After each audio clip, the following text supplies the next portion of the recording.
We serve a God who loves us. You've heard me say that a lot. You hear that a lot from all of the clergy here.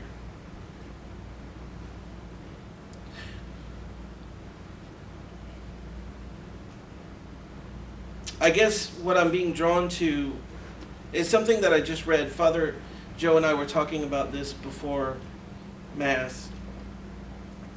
Some people say that the gospel is not political.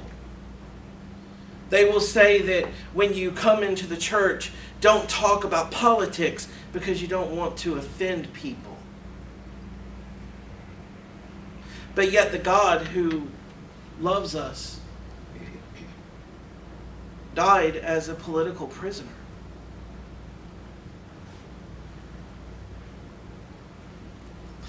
A book that I was reading, an article, I forget where I encountered it, said that on the same day that Jesus was coming in on an untrained colt, Pilate was coming in on the other side of the city with his big fanfare, and everybody was out there, oh, yay, yay, there comes Pilate, whatever his name was. But Jesus came in with a crowd. We don't know how big the crowd was. May have been 3 or 4 people, may have been 100, who knows. The gospel doesn't care about numbers. But it tells us that Jesus came in on the back of this untrained colt, which was young. And I've only had one experience with a horse, and I will never, ever, ever even approach an animal like that again. And it was trained. But here is Jesus on this lowly colt. And his only fanfare is palms being waved at him.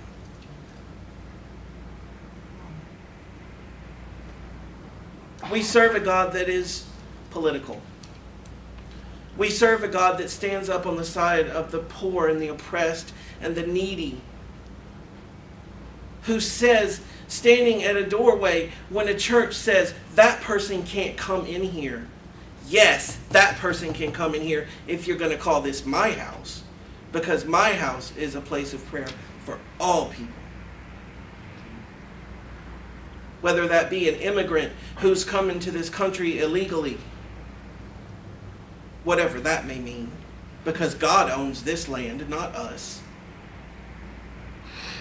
Whether it be a homeless person who comes in off the street just to get a drink of water and to get out of the heat for a moment. The God that we serve tells us, let them in. Be on their side. There's a really weird show, and I don't recommend watching it, but now I'm addicted, called American Gods. I don't know if anybody's seen that show. I've yet to understand it. But there was an episode that stuck out to me when it first started coming on. Jesus appeared. They showed these what do you call them? The guards at the border patrol. And a family was coming across, and they shot the family.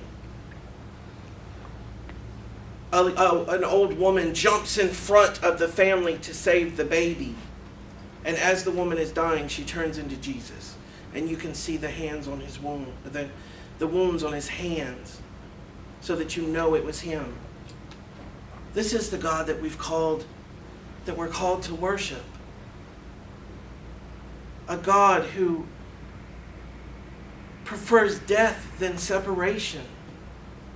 A God who prefers love over hate. A God who prefers you.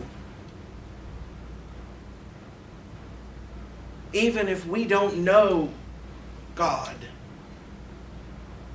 A God who stands beside you when you're in a bed sick. A God who sits beside you when you're going through difficult times. A God who loves you. This week, we're entering. For me, it's a sad week. I remember being a little kid asking my grandmother, what's good about Good Friday? I don't understand why we use that word. Because it's a sad day. And it's okay to sit in that sadness this week. It's okay to, in pastoral care language, we call that liminal space. Father Vinny said last week, don't forget to sit in that space, and it's okay.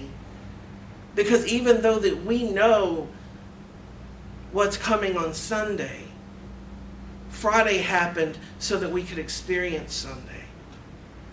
But in the midst of that, remember, regardless of where you are, what you are doing, what you call yourself, the color of your skin, what religion you follow, God of the universe, the Creator, loves you and will be with you and was willing to suffer death so that you might always be in a divine dance.